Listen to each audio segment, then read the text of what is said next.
Today, you just wanted to be outside. The weather was simply glorious. It was, until you saw all the pollen drifting throughout the entire airwave. Every allergy sufferer I know was having a rough go at it. I would say that we've been talking about spring allergies, but really what we've been doing is sneezing our way through the conversations all day long. And remember, it's February. What is up?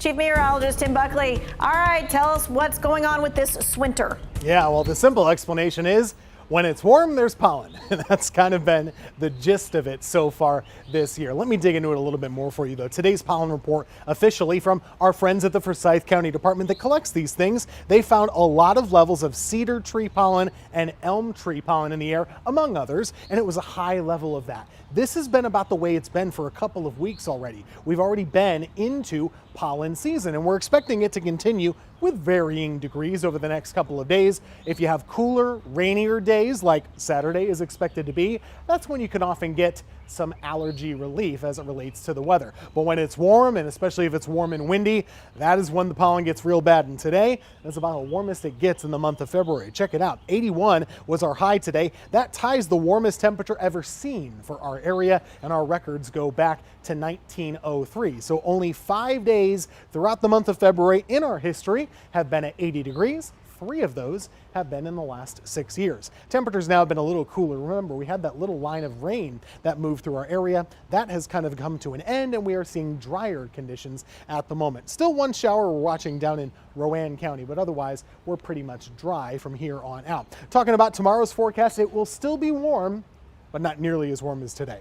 Upper 50s overnight, mid 60s for tomorrow. It'll still be a little breezy in our area, but the big shocker to the system, that's going to be your Saturday. Take a look at your weekend, 40s to start things off, and it's cold and it's wet. Sunday, though, looks pretty nice. Mid 60s, partly cloudy skies. It is not just us talking about it. Everyone is jumping online. They're Googling it. Check out the Google searches in just the last 24 hours. Okay, there has been a spike in both searches for allergies and the word pollen. We're talking a huge spike. Look at this thing right here. But you know, it is really hard to find the truth on Google sometimes. So let's get you to the experts instead. Allergies and pollen searches, they are both way up.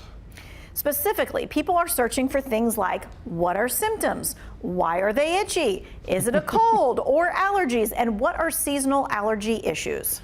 Okay, let's start with the most basic, with the pollen. Did you know there's a team in Forsyth County who goes out every single day to count the pollen? They use this to then put together a report and list what kind of pollen levels we're seeing.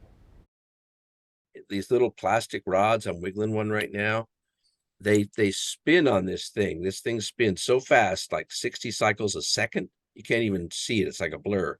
But the front side of these little plastic rods are there's a really tiny little, I don't know if you can see where my camera is, little tiny plastic rod.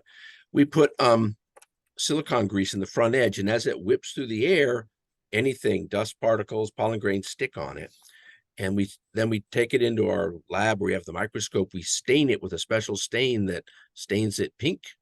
So it's easy to find amongst all the other soot and dust particles.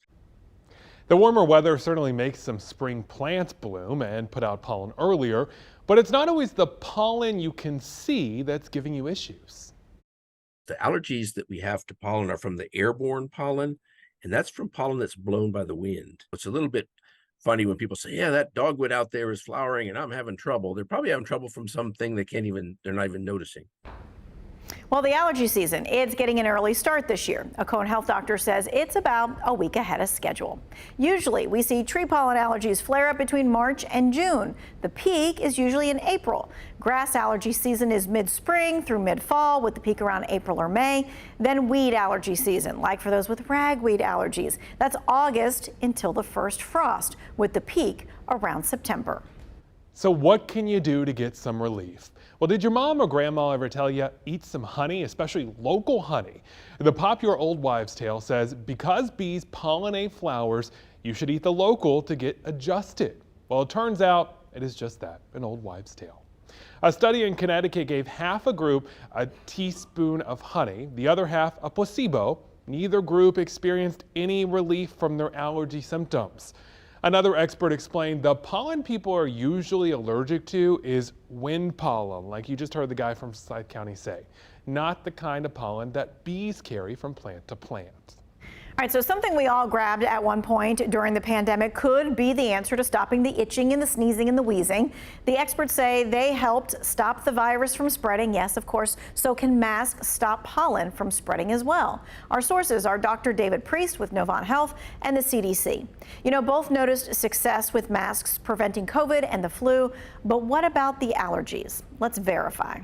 Can those benefits apply to allergies? I think that would be no different in this case, that individuals who wear a mask are going to be more protected from tree or grass or pollens that are out there as we get into the spring. And in North Carolina, that can be pretty brutal. And the CDC agrees. It says one of the best ways to protect against seasonal allergies is to reduce exposure to pollen. It says masks can help by blocking larger particles from being inhaled. But it does say smaller particles could get through, so masks shouldn't be the only protection you rely on. By the way, if you have a reusable mask, you should already be washing it regularly, but for allergy sufferers, it's even more important since pollen could get stuck on there after each use. So we can verify masking can help protect against seasonal allergies, but for big allergy sufferers, you might want to pair it with another protective measure.